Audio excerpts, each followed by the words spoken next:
안녕하십니까, 이진우입니다. 간밤에 미국 뉴욕 증시가 또 한 번 큰 폭으로 하락했습니다.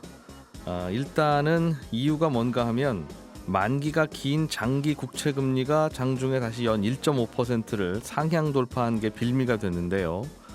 그럼 금리는 왜 올랐냐 들여다보니까 일단 유가가 장중에 많이 올라서 물가 상승이 걱정되는 바람에 그럼 금리도 오르겠구나 하는 반응이 일단 있었던 것 같고, 여기에 대해서 파월 연준 의장은 별로 대책이 없는 듯한 미온적인 태도를 보여서 투자자들을 불안하게 만들었다, 이런 해석이 나오고 있습니다.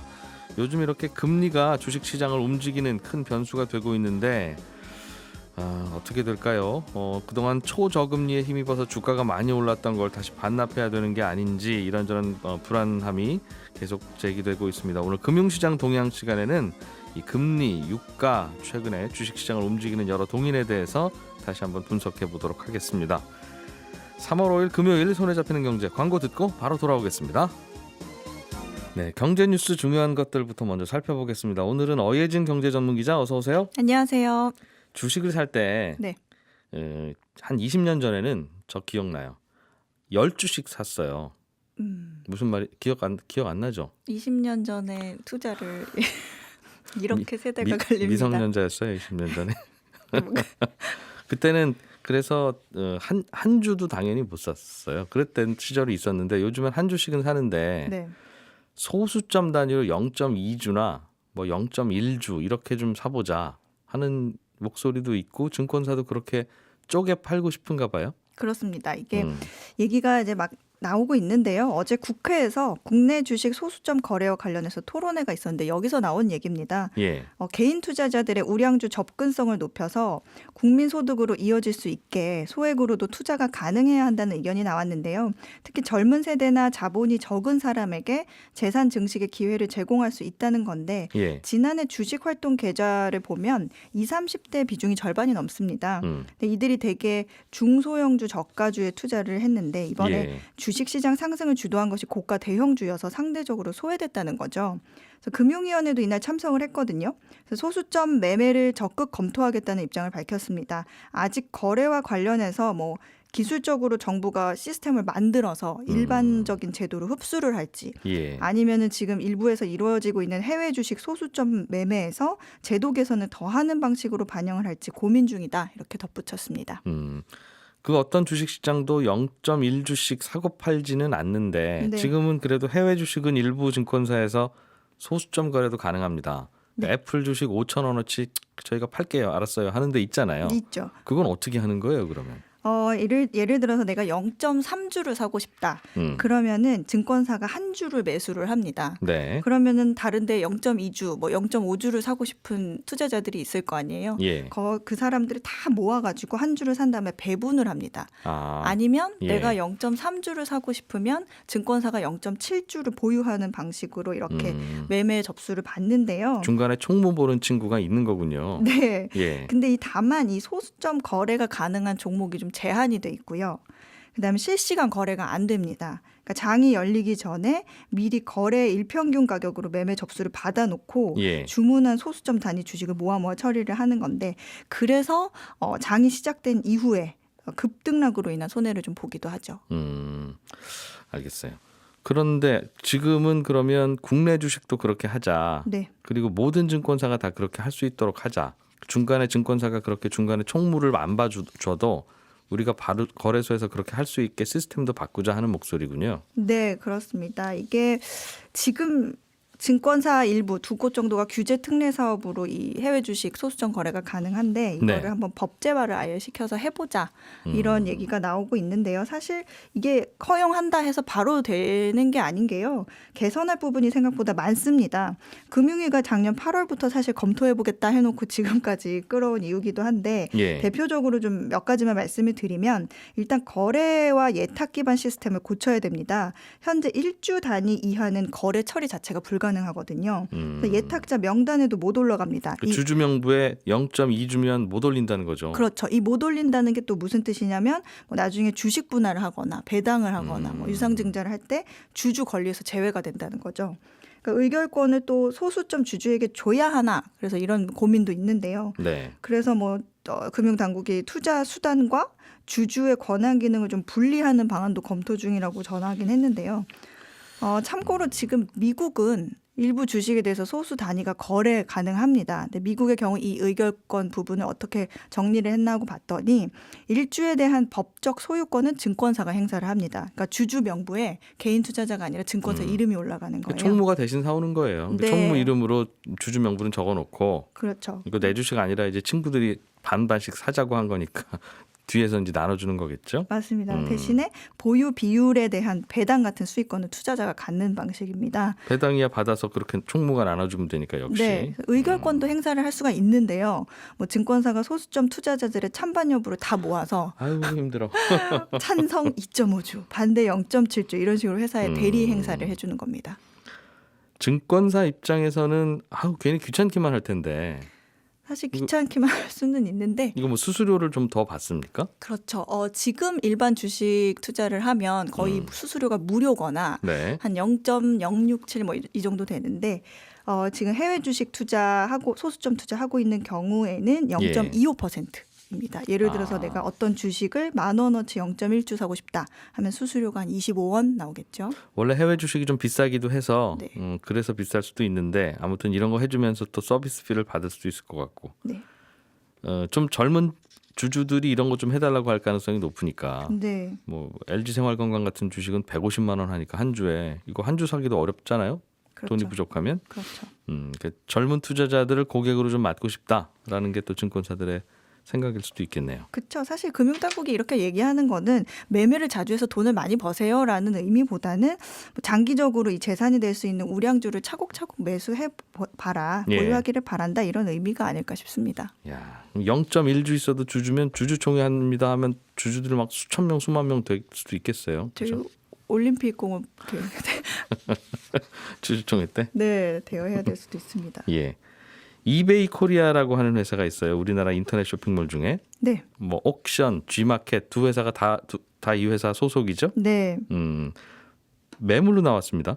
네, 이 3년 전에도 매각 시도를 했었는데요. 실패를 했거든요. 근데 지금 뭐 3년 전보다 이커머스 시장에 대한 규모도 좀 커졌고 해외에서 뭐 쿠팡처럼 국내 이커머스 기업의 몸값이 좀 재평가받는 분위기이기 때문에 예. 지금 흐름을 잘 타면 빅딜이 성사될 수 있다 이런 얘기가 나오고 있습니다. 지금 이베이 지분 100%에 대한 매각 희망가로 5조 원을 제시했는데요. 말씀하신 것처럼 이베이 코리아가 국내 최대 규모 전통적인 오픈마켓 회사입니다. 오픈마켓이라고 하면 이 판매자와 구매자를 연결해주는 중개 플랫폼이라고 보시면 됩니다. 예. 그래서 전통 오픈마켓의 장점이 사업 비용이나 물류 재고 부담이 적다는 건데 중개자 역할만 주로 하다 보니까 이 상품과 배송 서비스가 보장이 안 된다는 단점이 있습니다. 알아서 여기서 홈페이지 만들고 알아서 파시고 저희한테 수수료만 내세요 하는 거죠. 네, 그래서 이런 이유로 자체 물류망이나 유형 자산이 없다는 거는 좀 가격 인하 요인이 될 수 있겠죠. 그래도 계속 흑자 내던데요, 이 회사는? 맞습니다. 지금 실적 면에서는 국내 이커머스 대부분이 수년간 지금 적자인데 네. 이베이 코리아 나홀로 거의 16년 연속 흑자를 내고 있습니다. 그래서 지금 누가 가져가느냐에 따라서 업계 판도가 좀 달라질 수 있겠다. 이런 시각이 지배적이죠. 예. 오프라인 백화점 하긴 하는데 이거 진짜 장사 점점 안 되네. 이제 하는 곳들 뭐 네. 롯데, 신세계 이런 데도 좀 들여다보는 것 같고. 네. 지금 뭐 회사를 팔 때 첫 번째 단계로 좀 투자 설명서 배포라는 게 있는데 IM이라고 하는데요. 지금 10여 개가 받아간 것으로 전해졌습니다. 이 중에 말씀하신 대로 뭐 신세계, 롯데도 있고 카카오, 또 홈플러스를 보유한 MBK 파트너스 등 유력한 후보군으로 좀 거론이 되고 있는데 예. 지금 시장 전문가들이 가장 시너지가 기대되는 곳으로는 카카오를 언급하고 있습니다. 자체 서비스인 선물하기 기능을 기반으로 지금 커머스업이 급격하게 성장 중이고 예. 또 이전부터 오픈마켓 전환을 고민하고 있던지라서 지금 지난해 카카오 이커머스 거래, 그러니까 플랫폼 안에서 이루어진 거래들의 총액인데요. 이게 지금 4조 원대인데 이베이 코리아 거래액이 20조 원이거든요. 예. 여기랑 합친다면 지금 1등인 네이버 27조 원과 맞설 덩치가 될 수 있는 거죠. 그렇게요. 지금 우리나라의 인터넷 쇼핑 전자상거래 시장이 전 세계 한 5위권 정도 되는데 네. 이것도 높다 싶은데 앞으로 곧 한 3위권 된대요. 그러니까 미국, 중국 다음에는 우리나라가 인터넷 쇼핑 제일 많이 하는 나라가 될 거라고. 네. 시장 점점 커지고 있는데 누가 가져가게 될지. 어예진 경제전문기자였습니다. 고맙습니다. 감사합니다. 알아야 될 것들 많이 안내를 해주고 눈높이에 딱 맞는 만인의 경제 과외 선생님. 다음 순서는 친절한 경제입니다. 예, 오늘은 청취자 김소연 씨가 회사를 분할한다는 공시가 나서 들여다봤더니 물적 분할, 인적 분할 이런 종류가 많던데 그 둘은 어떻게 다릅니까? 이런 질문을 보내오셨습니다. 둘 다 회사를 이제 자르는 건데요. 분할한다는 건데 용어가 익숙지 않아서 늘 헷갈리죠. 다시 한번 정리해드리면 이렇습니다. 회사를 분할하는 방법은 인적 분할, 물적 분할 두 가지가 있는데 둘 다 회사를 자르는 거고요. 왜 멀쩡한 회사를 자르냐 하면 우리가 요리하려고 생선 사오면 토막 내잖아요. 그러니까 그 이유가 먹기 좋게 손질하느라고 그렇듯이 회사도 이렇게 큰 회사를 통으로 경영하는 것보다 이리저리 나누는 게 경영에 효율적이다 싶으면 그렇게 합니다. 그러면 인적 분할은 뭐고 물적 분할은 뭐냐 하면 우리가 사과 자를 때 가로로 자르냐 세로 자르냐 이 차이인데요. 두 회사를 나누되 형제나 친구나 이웃처럼 만들어 놓으면 그러니까 나누고 나서도 서로 대등하게 그렇게 만들어져 있으면 인적 분할이라고 하고요. 회사를 둘로 나누되 나누고 나서 둘 사이를 A가 모회사, B가 자회사 이렇게 부모 자식 관계로 한쪽 회사가 한쪽 회사를 지배하는 쪽으로 그렇게 결과적으로 그렇게 만들어 놓으면 그거는 물적 분할입니다. 그러니까 나누고 나서 서로 대등하다 싶으면 인적 분할, 나누고 났는데 서로 위아래가 있으면 물적 분할 뭐 이렇게 알아두셔도 되고요. 그냥 위아래로 쪼개면 물적 분할, 좌우로 쪼개면 인적 분할 이렇게 그냥 외워두셔도 좋겠습니다. 저도 그냥 그렇게 외우고 다닙니다. 친절한 경제였습니다. 예, 요즘은 뭐 우리나라 주식시장뿐만 아니라 미국, 중국 뭐 주요 주식시장들이 다 하루는 크게 오르고 또 하루는 크게 내리고 정신없습니다. 왜 이런 일이 벌어지고 있는지 한국투자증권 박지영 차장님 정리해 주러 나오셨어요. 어서 오십시오. 안녕하십니까. 좀 까칠하십니다. 이제 얼굴도 그렇고. 네. 이번 한 주 고생하셨나 봐요. 네, 이번 주에는 변동성이 좀 커서요. 뭐 아침에 좋게 시작했다가도 중국 증시 열리면 또 우르르 떨어지고. 예. 간밤에 또 미국에서 금리가 올랐다라고 하면서 또 기술주들, 성장주들, 특히 우리 이제 서학개미라고 하죠. 예. 국내 내국인 투자자가 해외 직접 투자하는 것을 이제 서학개미라고 지칭하는데. 서학개미. 네. 예. 외국인 투자한 주식 중에 가장 많이 투자한 것 중에 하나가 테슬라인데 예. 그래서 그 주식도 크게 하락을 하고 있어서 주식시장에서는 좀 걱정이 많아지고 있는 그런 상황입니다. 일단은 요즘은 우리나라 시장은 미국도 좀 따라가지만 중국을 많이 따라가는 것 같아요.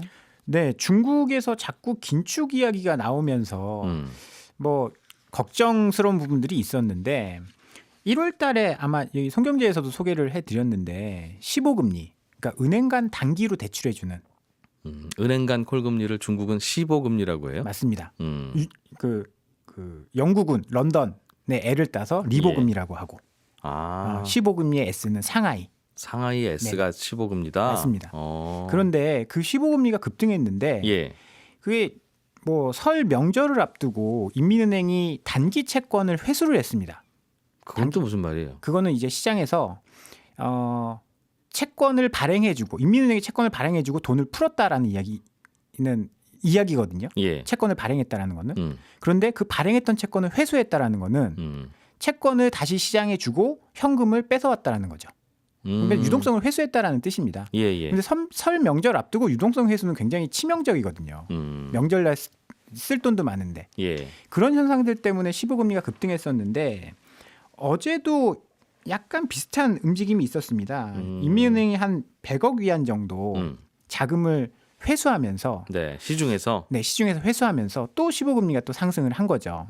뭐 게다가 어제는 중국의 가장 큰 정치 행사인 양회가 열리는 날이었는데 이 양회에서 또 긴축 발언이 나오는 거 아니냐라는 걱정들도 함께 있었고 엊그저께였죠. 지금 우리로 치면 금융위원회 위원장 정도 됩니다. 그 은행보험감독위원회 주석이 중국에 예. 이런 이야기를 했습니다.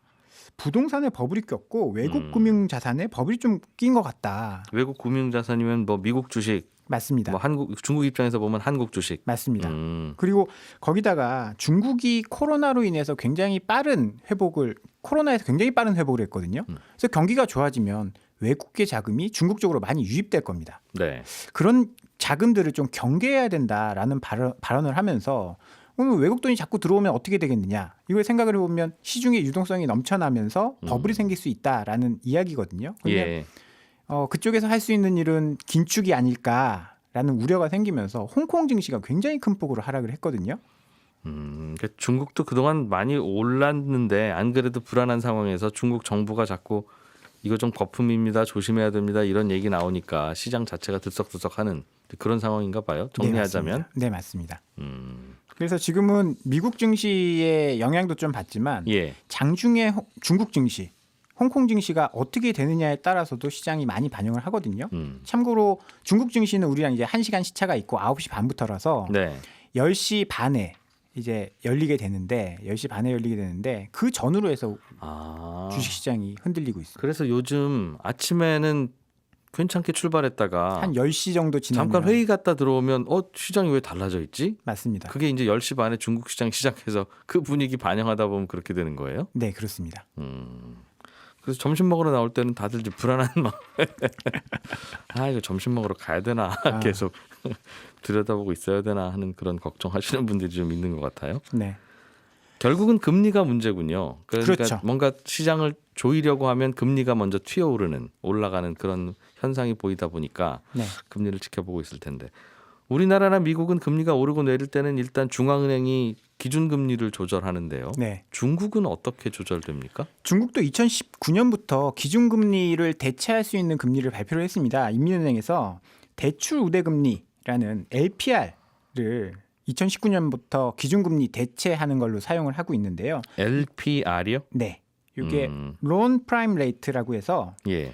일반 은행에서 신용도가 낮은 쪽 말고 신용도가 높은 쪽에 해주는 금리, 대출을 해주는 금리를 이야기를 합니다. 그래서 지점장 전결금리 이런 거?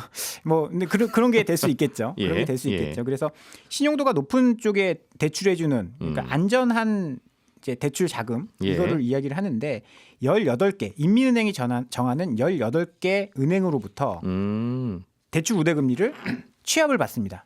예. 그래서 그 18개의 평균을 매월 20일 날 발표하거든요. 그게 중국의 기준금리예요? 네, 2019년부터 인민은행이 기준금리 대용으로 사용하겠다. 그럼 그러니까 금리를 높이고 싶으면 모든 은행들 이제 다음 주부터 지점장 전결금리를 0.1%씩 올리세요. 그러면 이제 올라가는 거예요, 시중금리가? 그렇죠.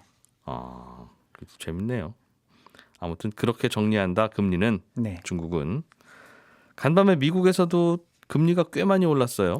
금리도 오르고 달러도 오르고 유가도 올랐는데요. 예, 뭐가 문제예요, 뭐가?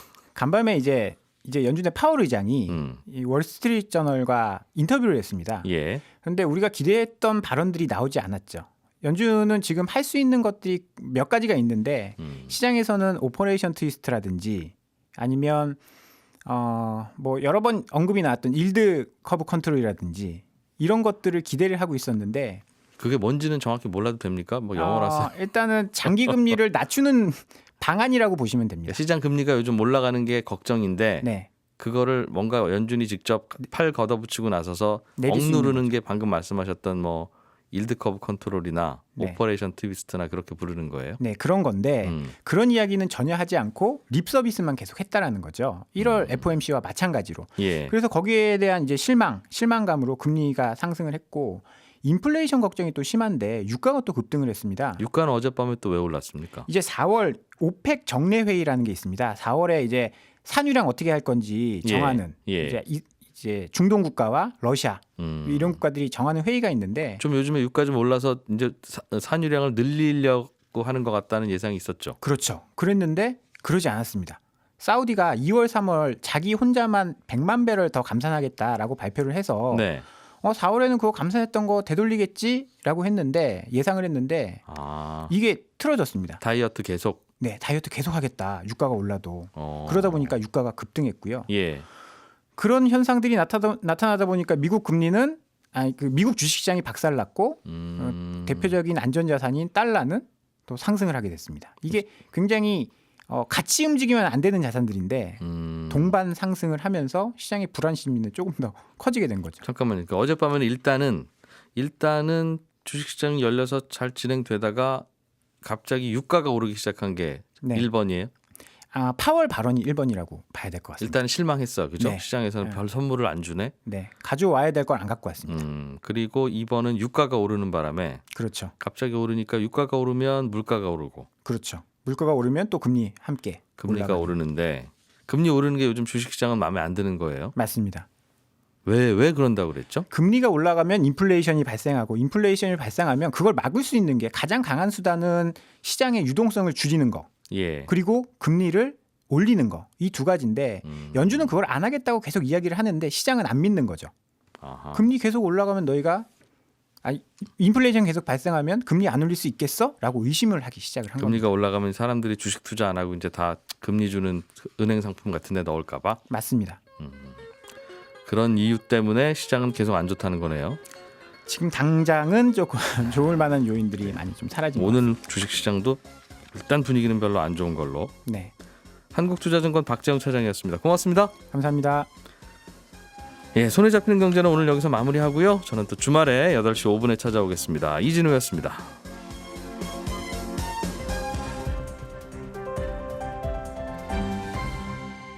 경제를 생각하는 사람들의 즐거운 습관. 이진우의 손에 잡히는 경제.